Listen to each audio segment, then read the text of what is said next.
नमस्ते। कभी सोचा है हमारी असलियत, हमारी हकीकत को लिखता कौन है? क्या वो मान्यताएं हैं जो सदियों से चली आ रही हैं, या फिर हमारे अंदर की कोई आवाज? आज हम इसी में गहराई से उतरने वाले हैं। हम देखेंगे कि कैसे समाज के बड़े बड़े विश्वास और हमारी अपनी सोच दोनों मिलकर हमारी दुनिया बनाते हैं। चलिए शुरू करते हैं। अब जरा इस नंबर पर गौर कीजिए। 56%, 56%।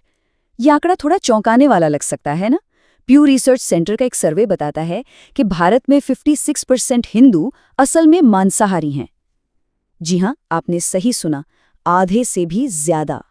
ये नंबर अपने आप में एक बहुत बड़ी धारणा को तोड़ता है और यहीं से एक बड़ा सवाल उठता है, आखिर ये सामूहिक मान्यताएं बनती कैसे हैं और वो असलियत से कितनी अलग हो सकती हैं? अच्छा, अब देखिए बात कितनी पेचीदा हो जाती है जब हम शास्त्रों को देखते हैं। एक ही ग्रंथ महाभारत हमें दो बिल्कुल अलग अलग बातें बताता है। एक तरफ तो ये कहा गया है कि अहिंसा ही सबसे बड़ा धर्म है, लेकिन वहीं दूसरी तरफ ये भी लिखा है कि मंत्रों से पवित्र किया गया मांस शुद्ध होता है। मतलब एक ही जगह पर दो अलग नजरिए। और ये कहानी सिर्फ महाभारत तक ही नहीं है। आप देखिए, व्यास संहिता हो, मनुस्मृति हो, या फिर वाल्मीकि रामायण और बृहदारण्यक उपनिषद, इन सभी में मांस खाने का जिक्र मिलता है। तो ये तो साफ है कि ये प्रथा कोई नई नहीं है।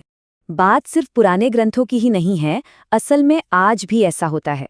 भारत में कई बड़े मंदिर हैं, जैसे कलकत्ता का कालीघाट, असम का कामाख्या मंदिर, या फिर तमिलनाडु का मुनियाण्णी स्वामी मंदिर।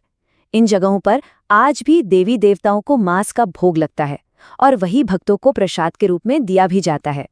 तो सवाल उठता है कि ये बदलाव आया कहाँ से?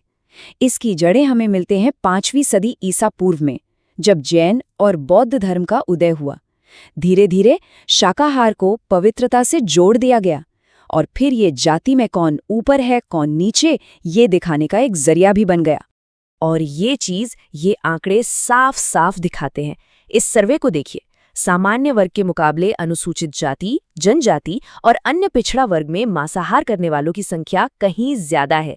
सीधी सी बात है, जो लोग आर्थिक तौर पर शाकाहार का खर्च उठा सकते थे, वो शुद्ध माने जाने लगे। और देखिए कैसे इन मान्यताओं को राजनीति में भी इस्तेमाल किया जाता है। ये टेबल बीजेपी के बीफ पर दोहरे रवैये को दिखाता है। उत्तर भारत के राज्यों में तो इसका पूरा विरोध होता है, लेकिन जब केरल और त्रिपुरा जैसे राज्यों में चुनाव होते हैं तो अच्छी क्वालिटी के बीफ का वादा किया जाता है। तो बात का निचोड़ ये है कि जिसे बहुत से लोग एक शुद्ध धार्मिक मान्यता समझते हैं, वो असल में बहुत गहरी और जटिल है।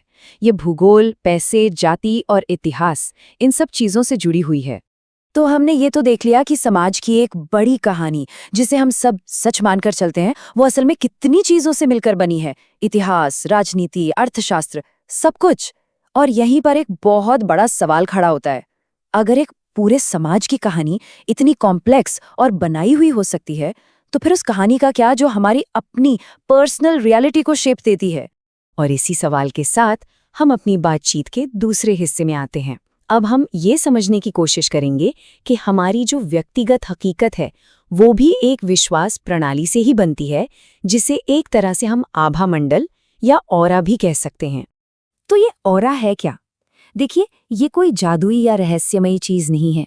ये बस एक तरीका है ये कहने का कि आपकी अंदरूनी हालत कैसी है, आपके गहरे विश्वास क्या हैं।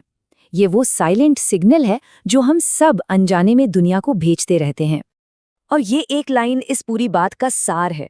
इसका सीधा सा मतलब है कि हम चीजों के पीछे जितना भी भागें, उससे ज्यादा फर्क इस बात से पड़ता है कि हम अंदर से हैं क्या। हमारी जो अंदरूनी ऊर्जा होती है, वही हमारे अनुभवों को हमारी तरफ खींचकर लाती है। जरा इस पर नजर डालिए। यहाँ दो तरह के सिग्नल्स की तुलना है। एक तरफ है कमी और अभाव का सिग्नल, मतलब ईर्ष्या, चिंता, खुद पर शक, और दूसरी तरफ है प्रचुरता और मूल्य का सिग्नल, जो बनता है शुक्रगुजारी, आत्मविश्वास और सुरक्षा की भावना से। तो इसका मतलब क्या हुआ? इसका मतलब ये है कि कोई भी चीज हमारी हकीकत बनने से पहले उसे हमारे दिमाग में हकीकत बनना पड़ता है। हमें उस पर विश्वास करना होता है, उसे महसूस करना होता है।